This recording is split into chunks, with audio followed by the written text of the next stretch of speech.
Director of the Quincy Regional Airport has announced that he is stepping down in 2 weeks. That's right. Charles Miller submitted a resignation letter to city officials last night. Despite his airport successes, such as runway repairs, he cites disagreements and even conflict with city leadership.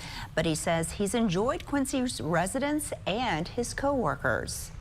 People I got to work with, the folks out here at the airport, the passengers, just delightful people. I thoroughly enjoyed that part. Immediately fell in love. I mean, just the people here I found generally to be accepting, hopeful, open with advice. I thoroughly enjoyed it.